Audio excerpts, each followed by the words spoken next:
কবরটা খনন কইরা দেখে লাশ নাই। লাশটা গেল কই? কবর খনন করে দেখে লাশ নাই, কিন্তু ওই কবরের মধ্যে দেখা যাচ্ছে একটা যুবতী মেয়ের লাশ। কিন্তু ইয়া বড় দাড়িওয়ালা একজন বুজুর্গের লাশ ছিল, লাশ নাই। লাশটা গেল কই? জান্নাতুল মুআল্লার দারওয়ান। ও তো বাংলাদেশি কর্মকর্তা না যে সামান্য ঘুষের জন্য নিজের যৌবনটাও দিয়া দিবে, এমন মানুষ তো জান্নাতুল মুআল্লার দারওয়ান না। ওদেরকে কোটি টাকাও যদি দাও তবু ওরা ঘুষ খাইতে রাজি না। সবার মধ্যে একটা এলান ছড়িয়ে গেল, আমাদের বুজুর্গের লাশ কই গেল আর মেয়ের লাশ এখানে কিভাবে অদল বদল হলো কেন? হাজীদের মধ্যেও কথাটা ছড়িয়ে গেল, বুজুর্গের লাশ কই? হাজী সাহেবান সবাই একে একে জান্নাতুল মুআল্লার কবরের লাশটা দেখার জন্য আসছেন। হঠাৎ এক হাজী সাহেব এসে মেয়ের লাশটা দেখা বলেন, সর্বনাশ, আশ্চর্য ব্যাপার, এই মেয়ের লাশটা এখানে কেমনে আসলো? এর বাড়ি তো মক্কায় না, এর বাড়ি তো ফ্রান্সে, এখানে কেমনে আসে? মুফতি ফয়জুল্লাহ রাহমাহুল্লাহ বাংলাদেশের শ্রেষ্ঠ মুফতি ছিলেন, তিনিও তার কিতাবের মধ্যে ঘটনা আমি নিজে পড়েছি, তিনি লিখেছেন এই মেয়েটার লাশটা তো থাকার কথা ফ্রান্সে, এইখানে কেমনে আইলো? বলে ঘটনা কি বলে সব পরে বলবো, আগে আমি ফ্রান্সে যাব। হাজী সাহেব ওখান থেকে ডাইরেক্ট ফ্রান্সে চলে আসলেন।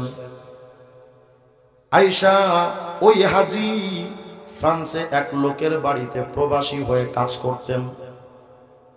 বাড়িটার লোকওয়ালা ছিল একজন খ্রিস্টান।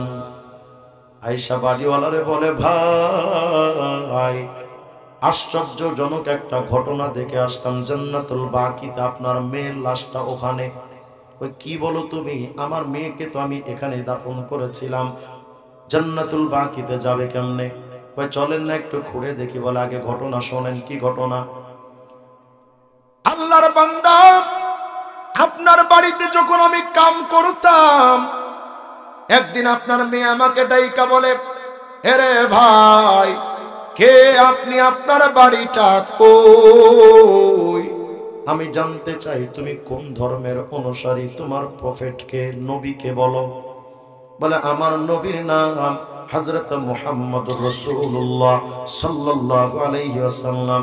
বলে শোনো, তোমার যে আখলাক আর চরিত্র, আচার আচরণ আমি দেখি, আমারে কও না তোমার নবীর আচরণটা কি এমন ছিল নাকি তার চাইতে তোমার চরিত্র ভালো? বলে তুমি কি কও? আমার নবীর চরিত্রের সামনে আমার তো চরিত্র বিন্দু পরিমাণ মানানসই হবে না। আমার নবী তো খুলুকে আজিমের উপর প্রতিষ্ঠিত নবী, এত সুন্দর চরিত্রটা আমি পাবো কেমনে? বলে শোনো, তোমার মতো চরিত্র যদি তোমার নবীর হয়, আমি আর খ্রিস্টান থাকতে চাই না, আমার গোপনে কালেমা পড়া একটু মুসলমান বানায় দাও। সুবহানাল্লাহ বলেন। বাংলাদেশের প্রত্যেকটা নাস্তিকের এটা জেনে রাখা উচিত, এই বাংলাদেশে যেমন জিয়ার সৈনিক আছে, এই বাংলাদেশে যেমন এরশাদের সৈনিক আছে, এই বাংলাদেশে যেমন মুজিব সৈনিক আছে, বাংলাদেশের প্রত্যেকটা মাটির রন্ধে রন্ধে মুহাম্মদের সৈনিকরা প্রস্তুত আছে। গত স্বৈরাচার সরকার শেখ হাসিনার আমলে আমরা 2013 সালে শাপলা চত্বরে গেলাম। আমাদের টার্গেট ছিল একটা, মুহাম্মদ আরবির দুশমন শাহবাগী চত্বরে নাস্তিক্যবাদ যে কয়টা আছে ওদেরকে গ্রেফতার করে আদালতে এনে তাদেরকে বিচার করা হোক। 2013 সালে শাপলা চত্বরে আমাদের সমাগম হয়েছিল, লক্ষ লক্ষ নবী প্রেমিকরা সেখানে উপস্থিত হয়েছিলাম। আমাদের টার্গেট ছিল একটা, নবীর দুশমনদেরকে শাস্তির আওতায় আনা হোক। কিন্তু আমাদের তো সেই শাস্তি, আমাদের দাবি তো মানা হলো না, বরঞ্চ আমাদের আলেম ওলামাদেরকে বিপক্ষ শক্তি ভেবে স্বৈরাচার শেখ হাসিনা সেই সময় যেই বুকের মধ্যে নবীর প্রেম ভরা, যে আশিকে রাসূলদের অন্তরে নবীর মায়া মহব্বত আর ভালোবাসায় ভরপুর, ওই বুকটাকে তাক করে মিথ্যাবাদী স্বৈরাচার শেখ হাসিনা বুকে গুলি ছুড়ে বুলেট মেরে নবী প্রেমের বুকটাকে ঝাঁঝরা করে দিয়েছিল, হাজার হাজার আলেমকে বুলেটের আঘাতে রক্তাক্ত করেছিল, শত শত আলেমকে শহীদ করেছিল। সেই সময় মিথ্যাবাদী শেখ হাসিনা বেহায়া লম্পটের মতো দাঁড়িয়ে জাতীয় সংসদে দাঁড়িয়ে বক্তব্য দিয়েছিল আলেমরা নবী প্রেমিকরা ওখানে নাকি রক্ত মেখে শুয়েছিল। তা আমি বলতে চাই, আমরা যদি সেখানে আমাদের ছাত্ররা, আমাদের আল্লাহ আশিক রাসূলরা যদি সেখানে রক্ত মেখে শুয়ে থাকে, তাহলে তাদের বুকে যারা গুলি মেরেছিল তারা নিশ্চয়ই ইবলিস শয়তান। আমার রাসূলের কটূক্তির বিরুদ্ধে আমরা সেখানে গেলাম, আমাদেরকে দাগ করানো হলো গুলির সামনে, পিস্তলের সামনে। বরঞ্চ 2013 সালের 5 মে গভীর রাত্রে হাজার হাজার আলেমকে রক্তাক্ত করে ঢাকার রাজপথটা রঞ্জিত করা হলো, 10 মিনিটে ময়দানটা খালি করা হলো। ওই সময় দাঁড়িয়ে মিডিয়ার সামনে মিথ্যাবাদী আরেক অবৈধ মন্ত্রী আব্দুর রাজ্জাক দাঁড়িয়ে বলেছিল মিডিয়ার সামনে, হেফাজতিরা কই? এখন তো হেফাজতিদের ময়দানে পাওয়া যাচ্ছে না, হেফাজতিরা গেল কোথায়? 10 মিনিটে তো ঢাকার ময়দান রাজপথ খালি হয়ে গেল। আলেম ওলামা আশিক রাসূলদের রক্ত নিয়ে হোলি খেলে বেহায়া শয়তানের মতো অট্ট হাসি হেসেছিল। ওই সময় আব্দুর রাজ্জাকের মতো কুলাঙ্গারেরা তারা প্রশ্ন ছুড়েছিল, আলেমরা আজকে কোথায়, হেফাজতিরা কোথায়? সেই প্রশ্নের জবাবটা দেওয়ার জন্য আমরা দীর্ঘ 10টা বছর অপেক্ষা করেছিলাম। মামলার পর মামলা খেয়েছি, গ্রেফতারের পর গ্রেফতার হয়েছি। আমি নিজেও তো 2 বার গ্রেফতার হলাম অহেতুক কোনো মামলা ছাড়া। প্রথমবার নিয়ে 2 দিন কোথায় রাখলো আমি নিজেও জানতাম না, কখন জোহর পড়েছি কখন ফজর পড়েছি নিজেও ওয়াক্ত ঠিক করতে পারতাম না। এমন ভাবে আমাদেরকে নির্যাতন করা হয়েছে। ককটেল বিস্ফোরণ মামলা দিয়া মাসের পর মাস, বছরের পর বছর আমাদের কারারুদ্ধ রাখা হয়েছে। আমাদের ছোট ছোট মাসুম বাচ্চাদের থেকে আমাদেরকে বঞ্চিত করা হয়েছে। আমাদের বাপ মায়ের চোখের পানি অনবরত ঝরেছে। আমরা সমস্ত নির্যাতন সহ্য করেছিলাম। আমাদের টার্গেট ছিল একটা, এই নবী বিদ্বেষী কুলাঙ্গারদের একদিন জবাব দেওয়া হবে ইনশাআল্লাহ। 10টা বছর অপেক্ষা করেছি, মাসের পর মাস, বছরের পর বছর কারাগারে থেকেছি। সেই প্রশ্নের জবাব আজ আমরা দিচ্ছি। তোমরা প্রশ্ন করেছিলে হেফাজতিরা কই, তো ও স্বৈরাচারের প্রেতাত্মারা দেখে যা, সেই হেফাজতিরা কোথায়, সে আলেম ওলামারা কোথায়? দেখতে চাস নবী প্রেমিকরা কোথায়? 47-এর আগেও নবী প্রেমিকরা এদেশে ছিল, 52-র আগেও ছিল, 57-র পরেও ছিল, 71-এর আগেও ছিল, পরেও ছিল, 13 সালের আগেও ছিল, পরেও ছিল। নবী প্রেমিকরা 24 সালের আগেও ছিল, আজও পর্যন্ত আছে। কোথায়? দেখে যাও, মাহফিলে আছে, মঞ্চে আছে, মাদ্রাসা আছে, খানকায় আছে। বাংলাদেশের প্রত্যেকটা রন্ধ্রে রন্ধ্রে সে মামুল হকদের বিচরণ আজও আছে। আজ আমি জানতে চাই, ও স্বৈরাচার তোরা কোথায়? তোমাদের তো আজকে আর খুঁজে পাওয়া যায় না। নবীর দুশমনরা সর্বসময়, আল্লাহ পাক বলেছেন, ও নবী আপনি টেনশন কইরেন না, ইন্না শানি আকা হুয়াল আবতার, আপনার দুশমন যারা তারা নির্বংশ হয়ে যাবে। মিথ্যাবাদী শেখ হাসিনার বাপের লাশ হয়তো দাফন হয়েছে, এই কুলাঙ্গারের লাশও বাংলাদেশে দাফন হবে না। তারা আমাদেরকে অস্ত্রের সামনে তাক করে আমাদের বুকটা ঝাঁঝরা করে অট্ট হাসি হেসেছিল। হ্যাঁ, আল্লাহ পাক তার রাসূলকে বুঝাচ্ছেন, ও নবী আপনি কিসের টেনশন করেন? বেঈমানরা আপনারা নিয়ে কটূক্তি করে, আমি আল্লাহরও তো একটা জিম্মাদারি আছে। আমরা সরকারের কাছে 53টা বছর যাবত আমরা অনুরোধ করেছি, নবীর দুশমনদের বিরুদ্ধে একটা আইন করে দেন। বাংলাদেশের সংবিধানে মদের আইন বৈধ করার আইন আছে, পতিতালয় বৈধতার আইন আছে, সুদের বৈধতার আইন বাংলাদেশের সংবিধানে আছে। ওই সংবিধান মুসলমানদের সংবিধান যদি হয়, তাহলে ওই সংবিধানে নবীর ইজ্জত হেফাজতের আইনও তো থাকতে হবে। কিন্তু আমাদের দাবিটা কোনো সরকারের কানে যায় না। তারা মনে করে এটা ফালতু বকবকানি, আলেমদের কথা তাদের কানে যায় না। সুস্পষ্ট বক্তব্য, আমার নামে যদি রাষ্ট্রদ্রোহী মামলাও হয় তো দিয়া দেন, অসুবিধা নাই। আমি সুস্পষ্টভাবে একথা ক্লিয়ার বলছি, যেই সংবিধানে নবীর ইজ্জতের হেফাজতের আইন থাকে না, ওই সংবিধান আমি মানি না। যেই সংবিধানে নবীর ইজ্জতের হেফাজতের আইন থাকে না, ওটা মুসলমানের সংবিধান হতে পারে না। অথচ বাংলাদেশের সংবিধানে লেখা হচ্ছে প্রতিটা নাগরিকের জানের নিরাপত্তা দাও, মালের নিরাপত্তা দাও, ইজ্জতের নিরাপত্তা দাও। প্রত্যেকটা মানুষের জানমালের ইজ্জতের নিরাপত্তার আইন আছে। রিক্সাওয়ালা বলো, ভ্যানওয়ালা বলো, দিনমজুর কুলি বলো, সবার ইজ্জতের হেফাজতের আইন আমার বাংলাদেশের সংবিধানে আছে। তাহলে আমি জানতে চাই, আমি আপনার মতো, আপনার মতো, আমার মতো টুটা ফাটা মানুষের ইজ্জতের চাইতে নবীর ইজ্জতের দাম কি কম না বেশি? আরে শুধু আমি আপনি কেন, পুরা সুনামগঞ্জ জেলা কেন, বৃহত্তম সিলেটের সবচেয়ে সমস্ত মানুষের চাইতে নবীর ইজ্জতের দাম বেশি, পুরা বাংলাদেশের 18 কোটি মানুষের চাইতে নবীর ইজ্জতের দাম বেশি, পৃথিবীর 800 কোটি মানুষের চাইতে নবীর ইজ্জতের দাম বেশি। আমাদের মতো ছোট্ট মানুষের ব্যাপারে যদি আইন থাকতে হবে, নবীর ইজ্জতের বিরুদ্ধে কোনো কুলাঙ্গার কথা বললে তার ব্যাপার মৃত্যুদণ্ডের আইন করা দরকার।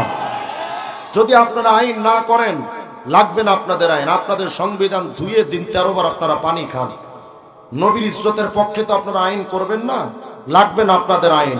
আমাদের নবীর ইজ্জত হেফাজতের আইন আমরা নিজেরা তৈরি করে নেব।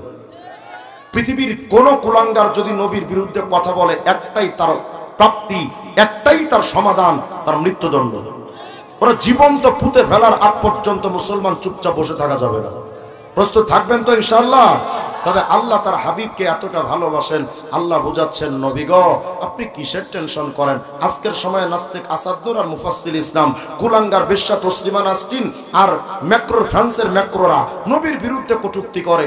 আল্লাহ পাক বলেন, ও নবী আপনি কিসের টেনশন করেন? নবী শোনেন না, আমি আল্লাহ আপনাকে এতটা ভালোবাসি। নবী গো ও রাফা'না লাকা যিকরাক, ও নবী আপনার শান, আপনার মান, আপনার ইজ্জত, আপনার দাম নবী আমি আল্লাহ নিজে হেফাজতের জিম্মাদারি নিয়েছি। আসতে বললেন যে সুবহানাল্লাহ। আল্লাহ যেন বলছেন, নবী ইন্না নাহনু নাযালনা যিকরা ওয়া ইন্না লাহু লাহাফিজুন, ও নবী কোরআন নাজিল করেছি আমি আল্লাহ, এটার হেফাজতের জিম্মাদারও তো আমি আল্লাহ, কারণ কোরআন তো আমার কালামুল্লাহ। আল্লাহ বুঝাচ্ছেন, নবী গো কালামুল্লাহ কোরআনের হেফাজত যেমন আমি করব, হাবিবুল্লাহ মুহাম্মদের ইজ্জত আমি আল্লাহ নিজে হেফাজত করব। শুধু কি তাই, আল্লাহ পাক বলেন, ও নবী ওয়ারফা'না লাকা যিকরাক, আপনার শান, আপনার মান, আপনার ইজ্জত, আপনার দাম নবী আমি আল্লাহ অনেক অনেক অনেক অনেক উপরে উঠাবো। জিবরিল আমিন আসছেন, এসে বলেন, নবী আপনি জানেন ওয়া কাইফা রুফিয়াত, আপনার সম্মান আল্লাহ কিভাবে উঠাবেন আপনি কি জানেন? তো জিবরিল আমিনের প্রশ্নের জবাবে নবী বলছেন, না জিবরাইল আমি তো জানি না কিভাবে আল্লাহ আমার সম্মান উঠাবেন। সাথে সাথে আল্লাহ একটা ওহী নাজিল করলেন। এটা বোঝার আগে ছোট্ট করে বলেন তো, আপনাদের এই পলাশ বা এই অঞ্চলে ছেলে মেয়েরা প্রেম করে না?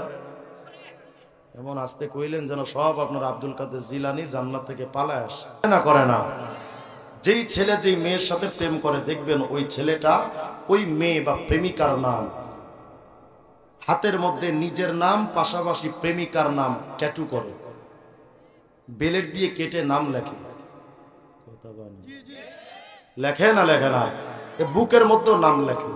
শুধু তাই, বাহিরে লিখলে মানুষের টের পাবে, এজন্য দেওয়ালে দেওয়ালে 2 নামের শুরু অক্ষর এভাবে ফর এক্সাম্পল লেখে S+M। চাচারা কন না, এই আকাম তো একসময় আপনারাও করছেন, একটু কন, এত বুজুর্গ সাইছেন না চাচা। লেখে না লেখে না, লেখে কেন?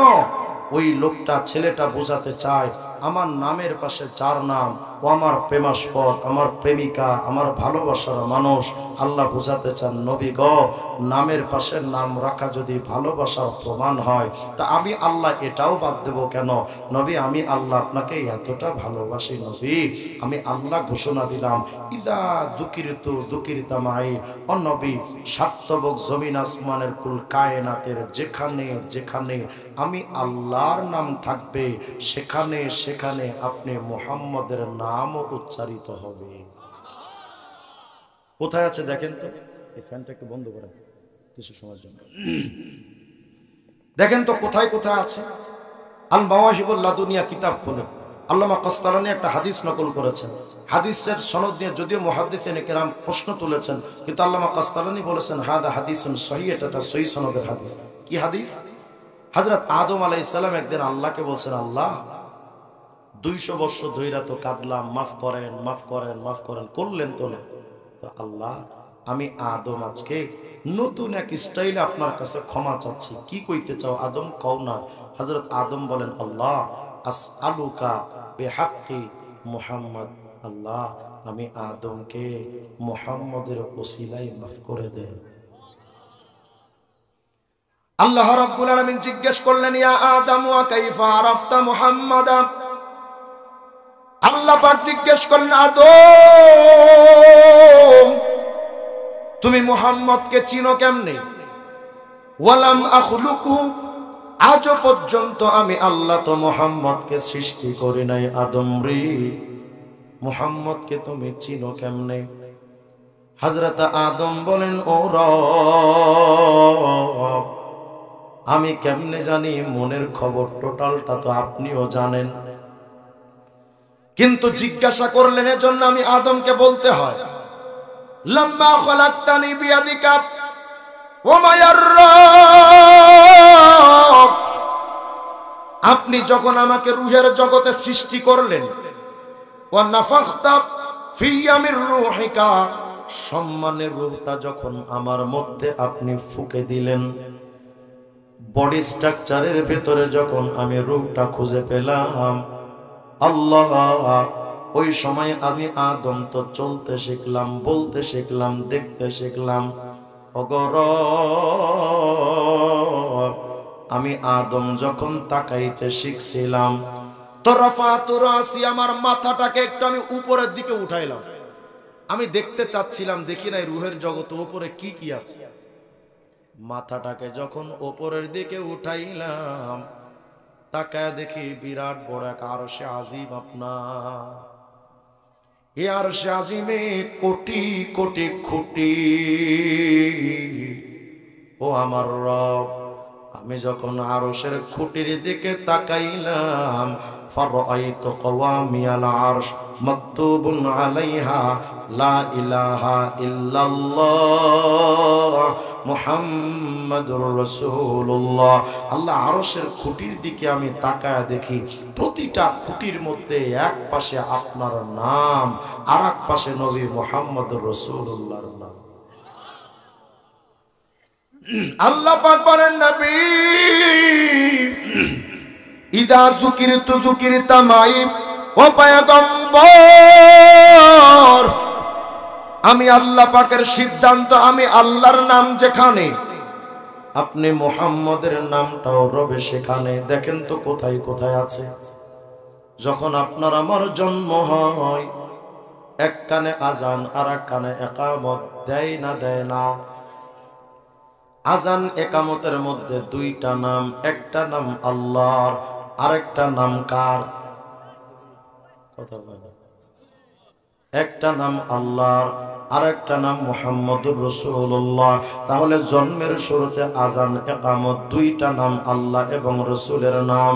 তাহলে আল্লাহ বুঝাতে চান, ও নবী, আমি আল্লাহর নাম যেখানে, আপনি মুহাম্মদের নাম সেখানে। জন্মের পরে যখন আপনি আমি যখন একটু বড় হইলাম, মসজিদে যাইবা, মসজিদে যাওয়ার সময় যখন ওযু করবেন, ওযু করার পরে দোয়া করবেন, দেখবেন দোয়ার মধ্যে আল্লাহর সাথে নবীর নাম। মসজিদে ঢুকতে যাইবেন, তিনটা দোয়া, এক দোয়াতে আল্লাহর নাম, আরেক দোয়াতে নবী মুহাম্মদুর রাসূলুল্লাহর নাম। মসজিদে যখন ঢুকেছো, তোমার মসজিদে ঢোকার পরে মুয়াজ্জিন আজান দিবে, ওই আজানেও আল্লাহর সাথে নবীর নাম। ইকামত দিবে, ওখানেও আল্লাহর সাথে নবীর নাম। মসজিদে যদি বুখারী শরীফের হাদিস থাকে, কোরআনে কারীম আছে, প্রত্যেকটা কিতাব খুলে দেখো, আল্লাহর সাথে নবীর নাম। ইমাম সাহেব হুজুর এবার ইমামতিতে দাঁড়ায় গেলেন।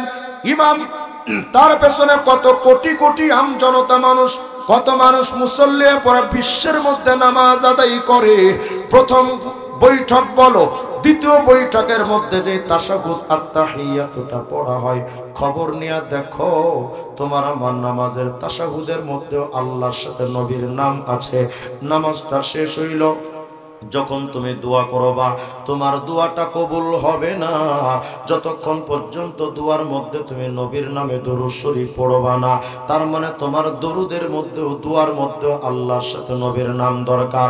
শুধু তাই নয়, যখন বিয়ে শাদী করতে যাবেন, বিয়ের শুরুতে ইমাম সাহেব খুতবা যখন দেয়, ওই খুতবার মধ্যে আল্লাহর নাম, নবীর নাম।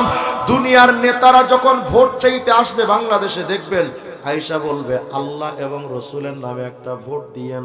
তার মানে আকাম কুকাম করনেওয়ালা নেতাদের মুখেও আল্লাহর সাথে নবীর নাম। মাদ্রাসায় যাবে, স্কুলে যাবেন, সব জায়গায় দেখবেন আল্লাহর সাথে নবীর নাম। শুধু রে মুমিন তাই নয়, আপনার আমার লাশটা যখন বিছনায় পড়ে থাকবে, মৃত্যু শয্যায় শায়িত আপনি আমি, আপনাকে আমাকে লাশ মৃত্যু শয্যায় শায়িত আপনি আমি, মরার আগে আপনার আমার কালেমার তালকিনটা যখন দিবে, ওই কালেমার মধ্যে দুইটা অংশ, প্রথম অংশ আল্লাহর নাম, দ্বিতীয় অংশ নবী মুহাম্মাদের নাম। আপনাকে আমাকে গোসল দিয়া যখন জানাজা পড়বে, চারটা দোয়ার, চারটা তাকবীরের মধ্যে তিনটা দোয়া। প্রথম দোয়াতে আল্লাহর নাম, দ্বিতীয় দোয়াতে নবীর নাম। আপনার আমার লাশটা নিয়ে যখন কবরে নামাইতে গেল, বিসমিল্লাহি ওয়া আলা মিল্লাতি রাসূলিল্লাহ পড়লো, এটার মধ্যে আল্লাহর সাথে নবীর নাম। আপনাকে আমাকে কবরে রাখা একে একে সবাই যখন বিদায়, মুনকার নাকির আইসা তিনটা প্রশ্ন করবে। একটা প্রশ্ন তো আল্লাহর নামে, আর এক প্রশ্ন নবী মুহাম্মদের নাম। সব জায়গায় তো নবী লাগে, মাথায় নবী লাগে না তোমার, মুখে নবী লাগে না তোমার, গায়ে নবী লাগে না তোমার আমার, খাওয়ার মধ্যে তোমার নবীর সুন্নাত নাই, শুয়ার মধ্যে তোমার নবীর সুন্নাত নাই, বিয়ে শাদীর মধ্যে তুমি হিন্দুদের প্রথায় বিয়ে শাদী করো, নবীর সুন্নাত তরিকায় তোমার আমার বিয়ে শাদীটা হয় না। তুমি রাজনীতি করো লেনিন কালমার্স মাও সেতুংদের রাজনীতি, আব্রাহাম লিঙ্কনের রাজনীতি, তুমি রাজনীতি করো জিয়া এরশাদ আর মুজিবের রাজনীতি, মুহাম্মদুর রাসূলুল্লাহর ইসলামতন্ত্রের রাজনীতি তুমি আমি করতে পারলাম না। মাথায় টুপি নাই, চুলের কাটিংটা হয় তোমার আমার মেসি আর নেইমারের মতো, নবীজির মতো চুল কাটলাম না, পোশাক পরলাম নায়ক নায়িকাদের মতো, নবীর পোশাক পরলাম না। হাইরে কপাল পোড়া যুবক, কিয়ামতের ময়দানে নবীর সামনে দাঁড়াইবা। আমি তোমার কাছে জানতে চাই, তুমি বিএনপির চেয়ারপারসন খালেদার সামনে যদি দাঁড়াও, মাথায় যদি নৌকার সিল থাকে তোমার, দূর দূর করে তাড়ায় দিবে, নৌকার সিল নিয়ে খালেদার সামনে যাইতে পারবা না। হাসিনার সামনে জামাত ইসলামের দাড়ি পাল্লার প্রতীক নিয়া হাসিনার সামনে দাঁড়াইলে তোমার দূর দূর করে তাড়ায় দিবে। এটা যদি হয় দুনিয়ার হালত, আমি তোমার কাছে জানতে চাই, কিয়ামতের ময়দানে নবীজির সামনে তুমি দাড়ি আর টুপির নূর ছাড়া কেমনে দাঁড়াইবা আমারে কও। তুমি যখন নবীর দিকে দৌড়াইবা, তাকায় দেখবে তুমি বিএনপির জাতীয়তাবাদের রাজনীতি করেছ, নবীর ইসলামতন্ত্রের রাজনীতি করো নাই। তুমি আওয়ামী লীগের গণতন্ত্রের রাজনীতি করেছ, নবীর ইসলামতন্ত্রের রাজনীতি করো নাই। বলো রে মুমিন, নবীর সামনে তুমি আমি কেমনে দাঁড়াবো? আল্লাহর নবী আমার বলেন, খালিফুল ইয়াহুদ, ইহুদিদের বিরোধিতা কর, অথচ তুমি আমি রাশিয়ার সমাজতন্ত্রের রাজনীতি করি। আল্লাহর নবী বলেন, খালিফুন নাসারা, খ্রিস্টানদের বিরোধিতা করো, অথচ তুমি আমি আমেরিকার গণতন্ত্র সমাজতন্ত্র ইত্যাদির রাজনীতি তুমি আমি করলাম। সাম্যবাদ, পুঁজিবাদ, জাতীয়তাবাদ, বস্তুবাদ, ধর্মনিরপেক্ষ মতবাদ, এই সমস্ত কুফরি রাজনীতি তুমি আমি শামিল হয়ে গেলাম, নবীর ইসলামতন্ত্রের রাজনীতি করলাম না। শোনরে উম্মতের দল, ইসলামের যদি কোনো বিষয় তোমার পছন্দ না হয়, আজকে যদি বলা হয় যে ভাই ইসলামপন্থী মোল্লাদের ভোটটা দেন না, দূর, ইসলাম দিয়ে কার সমাজ রাষ্ট্র চলবে? হায় হায়, অথচ আল্লাহ বলেন উদখুলু ফিস-সিলমি কাফা, ইসলামে পরিপূর্ণভাবে ঢোকো। তোমার ইসলাম মানে কি শুধু টুপির মধ্যে ইসলাম? তোমার ইসলাম কি শুধু দাড়ির জন্য ইসলাম? তোমার ইসলাম কি শুধু পাঞ্জাবির জন্য ইসলাম? তোমার ইসলাম কি শুধু নামাজ রোজা হজ যাকাতের ইসলাম? চোর চুরি করলে তার হাত কাটা যাবে, ওটাও তো ইসলাম, রাষ্ট্রীয় ইসলাম। ডাকাত ডাকাতি করলে রাষ্ট্রীয়ভাবে তারও শাস্তি হবে, ওটাও তো ইসলাম। জেনাকার জেনা করলে রাষ্ট্রীয়ভাবে তার শাস্তির ফয়সালা আছে, ওটাও তো ইসলাম। মান সাব্বা নাবিয়ান ফাকতুলু, নবীকে গালি দিলে তার কতল করা, হত্যা করা, ওটাও তো ইসলাম। তুমি আমি শুধু টুপি দাড়ির ইসলাম নিয়ে পড়ে থাকলাম, রাষ্ট্রীয় ইসলাম প্রতিষ্ঠার রাজনীতির ইসলাম করলাম না, অথচ জাতীয়তাবাদ প্রতিষ্ঠার রাজনীতি তুমি মুসলমান হয়ে করো, সমাজতন্ত্র প্রতিষ্ঠার রাজনীতি তুমি মুসলমান হয়ে করো, গণতন্ত্র প্রতিষ্ঠার রাজনীতি তুমি মুসলমান হয়ে করো, ইসলামতন্ত্রের রাজনীতি করো নাই।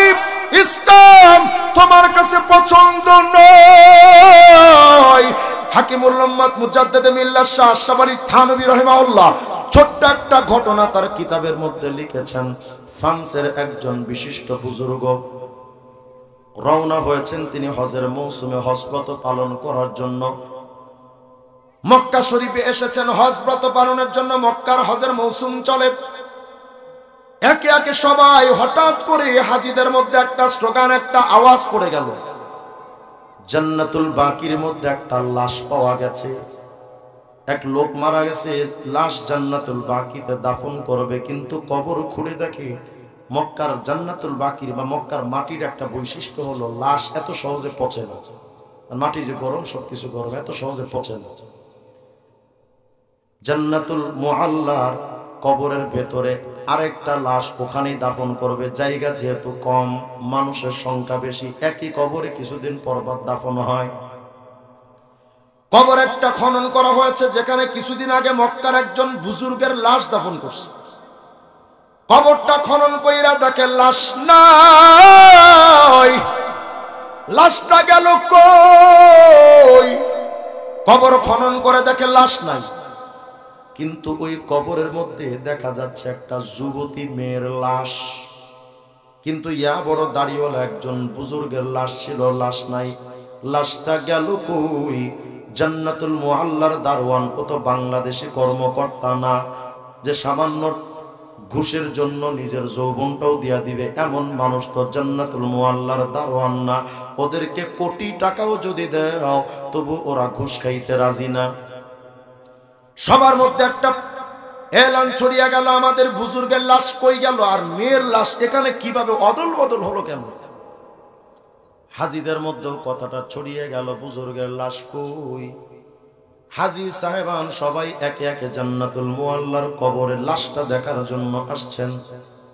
হঠাৎ এক হাজি সাহেব এসে মেয়ের লাশটা দেখা বলেন, সর্বনাশ, আশ্চর্য ব্যাপার, এই মেয়ের লাশটা এখানে কেমনে আসলো? এর বাড়ি তো মক্কায় না, এর বাড়ি তো ফ্রান্সে, এখানে কেমনে আসে? মুফতি ফয়জুল্লাহ রাহমাহুল্লাহ বাংলাদেশের শ্রেষ্ঠ মুফতি ছিলেন, তিনিও তার কিতাবের মধ্যে ঘটনা আমি নিজে পড়েছি, তিনি লিখেছেন এই মেয়েটার লাশটা তো থাকার কথা ফ্রান্সে, এইখানে কেমনে আইলো? বলে ঘটনা কি বলে সব পরে বলবো, আগে আমি ফ্রান্সে যাব। হাজী সাহেব ওখান থেকে ডাইরেক্ট ফ্রান্সে চলে আসলেন।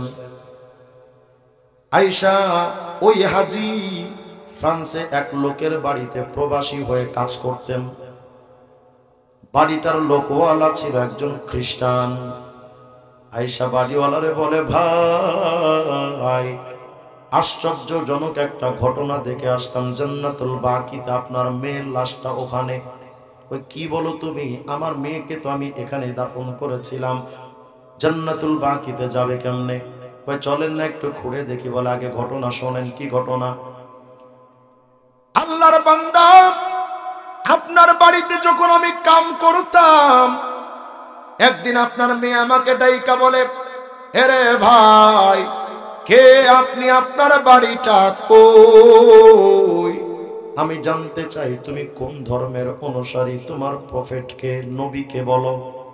বলে আমার নবীর নাম হযরত মুহাম্মদুর রাসূলুল্লাহ সাল্লাল্লাহু আলাইহি ওয়াসাল্লাম।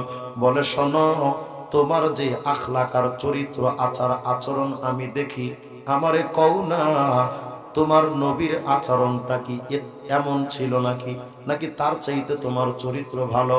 বলে তুমি কি কও? আমার নবীর চরিত্রের সামনে আমার তো চরিত্র বিন্দু পরিমাণ মানানসই হবে না। আমার নবী তো খুলুকে আজিমের উপর প্রতিষ্ঠিত নবী, এত সুন্দর চরিত্রটা আমি পাবো কেমনে?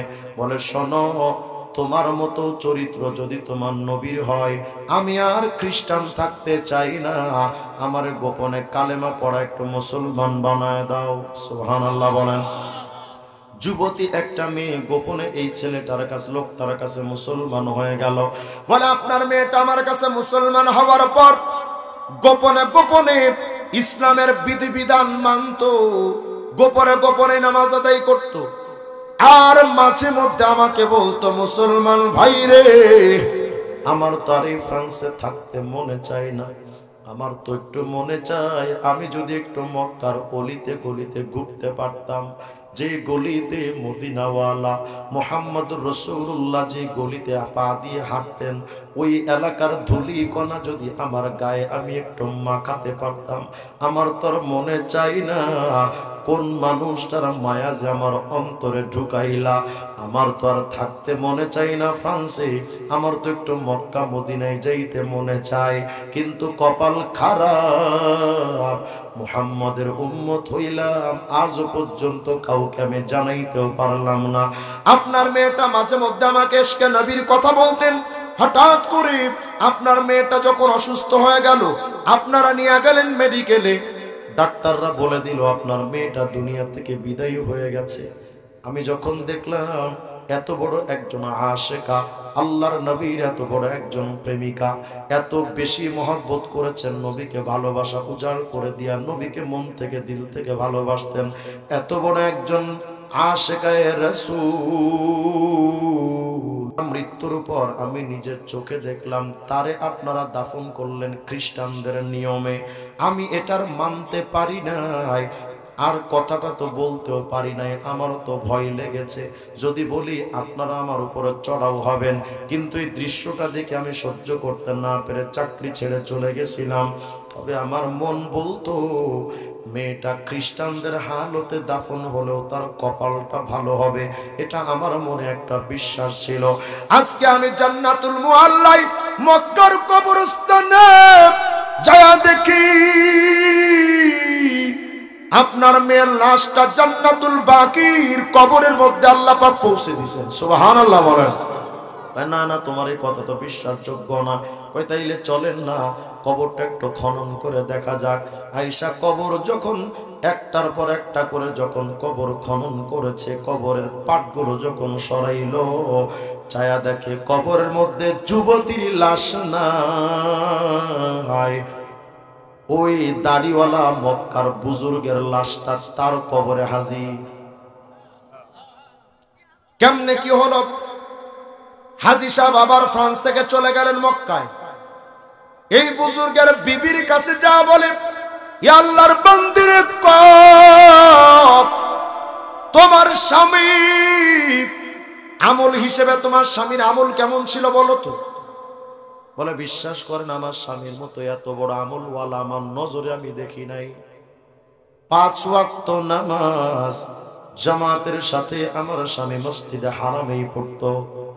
গরিব দুঃখী মানুষ দেখলেই তাদের সাহায্যে এগিয়ে যেত, অসুস্থদের সুস্থতার জন্য পাশে গিয়া দাঁড়াতো, এতিম মিসকিন পাইলে তাদেরকে বিভিন্নভাবে সাহায্য করত। আমি আমার নজরে আমার স্বামীর মতো এত বড় আল্লাহ বলা বুজুর্গ আমি জীবনে কোনোদিন দেখি নাই। হাজী সাহেব বলেন, সব তো ঠিক, কিন্তু আমি জানতে চাই তোমার স্বামীর লাশটা খ্রিস্টানদের কবরে কেমনে গেল? আল্লাহর নবীর আশিকা, তার লাশ মক্কায় এসেছে জান্নাতুল মুআল্লায়, এটার কারণ তো ইশকের খেলা, এটা তো আমি বুঝলাম। কিন্তু তোমার স্বামী এত বড় বুজুর্গ হওয়ার পরও তোমার স্বামীর লাশটা জান্নাতুল বাকি মুআল্লা থেকে উঠায়া খ্রিস্টানদের কবরে কেন গেল, এটার হেতু তো বুঝলাম না। আমারে তোমার স্বামীর মধ্যে এমন কোন খারাপ আমল ছিল কিনা, থাকলে আমাকে বলো। বলে, আমার স্বামীর মধ্যে এমন কোন আমল আমি পাই নাই, তবে আমার একটা কথা মনে হয়, স্বামী স্ত্রী আমাদের যখন বিশেষ কাজ সহবাস যখন হতো, সহবাসের পরে আমরা যখন গোসল করতে যেতাম, প্রতি সময় আমার স্বামী আমাকে লক্ষ্য করে বলতো, প্রাণের বিবি রে, ইসলামের সকল বিধান তো আমার কাছে ভালো লাগে, কিন্তু ইসলামের এই বিধানটা আমার কাছে ভালো লাগে না। স্ত্রীর সাথে বিশেষ কাজের পরে আবার গোসল করা লাগবে কেন? এর চাইতে খ্রিস্টানদের নিয়মটা বড্ড ভালো, ওদের ধর্মে স্বামী স্ত্রী সহবাসের পরে গোসল লাগে না। এই ইসলামের আইনটা থেকেও ওই খ্রিস্টানদের আইনটা অনেক ভালো। হাজী সাহেব বলে, আমার আর বুঝতে বাকি নাই, ইসলামের সকল আমল করার পরেও খ্রিস্টানদের একটা নিয়ম ভালো লাগার কারণে তোমার স্বামীর কবরের লাশটাকে জান্নাতুল মুআল্লা থেকে বহিষ্কার কইরা আল্লাহ পাক খ্রিস্টানদের কবরে এই একটা কারণে পৌঁছে দিছে। তোমার আমার জীবনের দিকে যদি তাকাই, তোমার দাড়ির কাটিংটা নবীর মতো না, তোমার মাথায় টুপি নাই, তোমার পোশাকটা বেঈমানদের মতো পোশাক রে যুবক, তোমার রাজনীতিটা লেনিন কালমাস মাও সেতুং আব্রাহাম লিঙ্কনের রাজনীতি। ইসলামটা তোমার কাছে ভাল লাগলো না, দুনিয়ার মানুষ তোমার পায়ে হাত দিয়া বলে যায় বাজান সময় থাকতে ইসলামের পরিপূর্ণ বিধানের মধ্যে ঢুকে যান, নইলে কপালে দুঃখ আছে। এত হজ কইরা লাভ হবে কি, এত নামাজ কইরা লাভ হবে কি, যদি ইসলামের টোটাল বিধানটা আপনার কাছে ভালো না লাগে। ওই নবী তো চান আমি নবীর সকল বিধান তুমি মেনে নাও, কিন্তু তুমি আমি নবীর দিকে বৃদ্ধাঙ্গুলি দেখাই, নবী পারলাম না।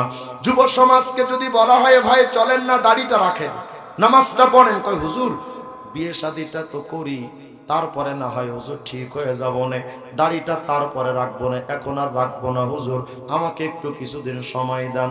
অথচ যুবকরে জানো কত সন্তান বিয়ে শাদী করে ভালো হয়ে যাবে বলে স্বপ্ন দেখেছিল, ওই যুবক বিয়ে শাদী করার আগে কবরের বাসরে হাজির হয়ে গেছে। কত বাবা এখানে বসে আছে নিজের সন্তান নিজের হাতে দাফন করেছেন। আমি নিজেও তো আমার নিজের একটা সন্তানকে আমি নিজে দাফন করেছি বাজান। এই হলো দুনিয়ার হালত, কবে জানি কার সময় যাই চলে কেউ তো বলতে পারবো না আমরা, কিন্তু কবর যে যান, এই দাড়ি ছাড়া আপনি কোন সাহসে কবরের মধ্যে রওনা হইলেন আমাকে বলেন। কয়েকদিন জানি আজকে রাত্রে ঘুমাবেন, সকালে হয়তো ঘুম থেকে জাগতে নাও পারেন। কবর তো প্রতিদিন আপনাকে আমাকে ডাকতেছে প্রতিটা সময়। সন্ধ্যা হলে ডুবিবে বেলা,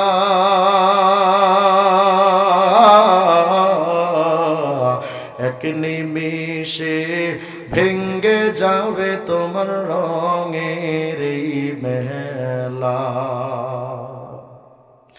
সন্ধ্যা হলে ডুবিবে বেলা, এক নিমিষে ভেঙ্গে যাবে তোমার রঙের এই মেলা। তুমি কারে দিবা জোরে ধমক, কারে দিবা জোরে ধমক, কার মাথায় ভাঙবা লাঠি। ওই যে দেখো ডাকিতেছে তোমায় কবরের মাটি। আজকে যখন বাড়ির দিকে রওনা হবেন বাজান, তো তাকায় দেখেন তো রাস্তার দুটো পাশে দীর্ঘকাল, এই গভীর রাত্রে দীর্ঘকাল পর্যন্ত রাস্তার দুই পাশে কবরের ভেতরে কত মানুষ যে পড়ে আছে, ওদের খবর নেওয়ার তো কেউ নাই। আগামীকাল দুপুরে যদি আপনি আমি মারা যাই, আসরের আগে আপনার আমার গোসল দিয়া নাকে কানে তুলা দিয়া সাজা রাখবে রে বন্ধু। মানুষ কাফনের ঘোমটাটা খুলে খুলে আপনার আমার চেহারার দিকে আখেরি নজরটা তাকায় দেখবে। আসরের পরে আপনার আমার জানাজা, সন্ধ্যার আগে তোমার আমার ওই গহীন কবরে নিয়ে দাফন। এই গভীর রাতে আগামীকাল আপনি ভয়ঙ্কর কবরে একলা পড়ে থাকবেন। যদি ডাকেন আম্মু আমার একটু দেখাও, গেলাও না, মা এই গভীর রাত্রে কবরের পাশে যাবে না, মাও ভয় পায়। তোমাকে বলেন আর কতদিন পরে দাঁড়িয়ে টুপি রাখার প্রস্তুতি নেবে। আল্লাহর নবী বলেন, এক ওলি স্বপ্ন দেখতেছেন, বিশ্ব নবীর বুক থেকে রক্ত গলগল করে পড়ছে। ও নবী আপনার বুকে রক্ত কেন? নবী বলেন, উম্মত, যে উম্মতের জন্য তায়েফে রক্ত ঝরালাম, উহুদে দান দিলাম, শিয়াবে আবি তালেবে 3 বছর জেল খাটলাম, নিজের মাতৃভূমি ছেড়ে মদিনাতে চলে যেতে হয়েছে আমার। আমার মাথায় বেঈমানরা কাবার চত্বরে উটের ভুঁড়ি চাপায় দিত, আমি মাথা উঠাইতে পারতাম না। ফাতেমা মাঝে মধ্যে এসে নবীর মাথা থেকে ভুঁড়ি সরিয়ে মাথা উঠিয়ে বলতেন, বাবা আপনি এত কষ্ট করেন। তবে বুঝাচ্ছেন, শোনো, আমার উম্মতরা যখন তাদের মুখে খুর আর বেলেট লাগায়, এই খুর বেলেট ওদের মুখে লাগার আগে কেমন জানি আমি মদিনাওয়ালার কলিজার মধ্যে ঢুকে যাই। এই দাড়িটা যে কাটেন, যতদিন দাড়ি এক মুষ্টি বরাবর না হবে, 24 ঘন্টা জিনা করলে যেমন গুনাহ তেমন গুনাহ হতে থাকে। 24 ঘন্টা। আর দাড়িটা কাইটেন না বাজান, মাথায় টুপিটা দেন, গায়ে পাঞ্জাবিটা উঠান, নবীর সুন্নাত গুলো শেখে। সুন্নাত শেখার জন্য আপনাদেরকে তাবলিগ জামাতে যাওয়ার দাওয়াত দিচ্ছি।